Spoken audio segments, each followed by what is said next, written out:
ಅದೇನೋ ಗೊತ್ತಿಲ್ಲ ನನಗೆ, ಅದ್ರ ಬಗ್ಗೆ ಏನು ಗೊತ್ತಿಲ್ಲ. ನೋಡಿ, ಯಾರೇ ಉತ್ತಮರಾದವರು ಇಂಥ ಸಣ್ಣ ವಿಚಾರ ಹಿಡ್ಕೊಂಡು ಈಗ ಯಾವನೋ ಡ್ರೈವರ್ ತಗೊಂಡು ಮಾತಾಡ್ದ, ಪಿ ಎ ತಗೊಂಡು ಮಾತಾಡ್ದ ಅಂತ ಕ್ಷಣಕ್ಕೆ ಅದಕ್ಕೆ ಬಣ್ಣ ಕಟ್ಟಿಬಿಟ್ಟು ನನ್ನ ಇದು ಹನಿ ಟ್ರಾಪ್ ಮಾಡ್ತಾರೆ ಅಂತ. ಹನಿ ಟ್ರಾಪ್ ಏನು? ಹನಿ ಟ್ರಾಪು ಎಲ್ಲೋ ಭ್ರಮೆ ಇರ್ಬೇಕು, ಏನೋ ಮಾಡಿ ಸಿಕ್ಕಾಕೊಂಡಿರ್ಬೇಕು. ಅದಕ್ಕೆ ಎಲ್ಲಿ ಇವ್ರು ಕೊಟ್ಬಿಡೋರ ಕ್ಯಾಸೆಟ್ ಅಂತ ಅವ್ರಿಗೆ ಭಯ ಉಳ್ಕೊಂಡಿರ್ಬೇಕು ಅಷ್ಟೇ.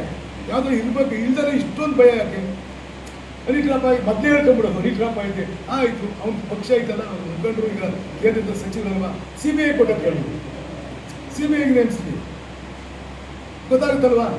ನಾನು ಹೇಳ್ತಾ ಇದ್ದೀನಿ, ಸಿ ಬಿ ಐ ಅಂತಂದರೆ ಅದು ಕೇಂದ್ರ ಸರ್ಕಾರದ ಕೈಲೈತೆ, ಅವ್ರು ಏನು ಬೇಕಾದ್ರೂ ತುಳಿದಾಕ್ಬಿಟ್ಟು ನಾನು ಬಂದು ನಾನು ಏನೇನು ಮಾಡಿದ್ದೀನಿ ಅಂತೆಲ್ಲ ತಗೊಂಡ್ಬಿಟ್ಟು ನನ್ನ ಆಸ್ತಿ, ನನ್ನ ಆಸೆಟ್ಟು ಎಲ್ಲವೂ ಸಿ ಬಿ ಐನಲ್ಲಿ ಕೊಟ್ಬಿಡಿ, ಬಂದು ಎನ್ಕ್ವೈರಿ ಮಾಡಲಿ.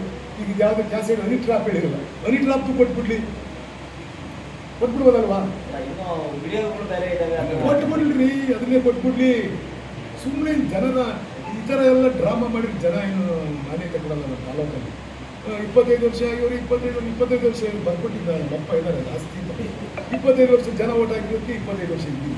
ನಿನ್ನ ಯೋಗ್ಯತೆ ಇದ್ರೆ ಬಂದು ನಿಂತ್ಕೊಂಡು ಜನರು ಅದನ್ನು ಬಿಟ್ಬಿಟ್ಟು 25 ವರ್ಷ ಆಗಿವರು, 25 ವರ್ಷ ಆಗಿವರು, 25 ವರ್ಷ ನಮ್ಮ ಅಪ್ಪನ ಆಸ್ತಿನ ಏನಾರ ಆಗಿದೆ, ನಾನು ಜಾಗ ಇಟ್ಕೊಂಡು ಇಟ್ಕೊಳ್ಳೋಕ್ಕೆ ಜನ ಓಟ್ ಹಾಕಿದ್ರು. 25 ವರ್ಷ ತೆಗೆದು ನೋಡಿದಲ್ಲ, ಪ್ರತಿ ವರ್ಷವೂ ಜನ ಓಟ್ ಹಾಕಿ ನೀಡಿರೋದ್ರಿಂದಲೇ ಇವನು ತಾಂಡ್ರದ 21, 27, 41, 45, ನಾನು 61,000 ಓಟ್ ಹಾಕಿದ್ದೀನಿ.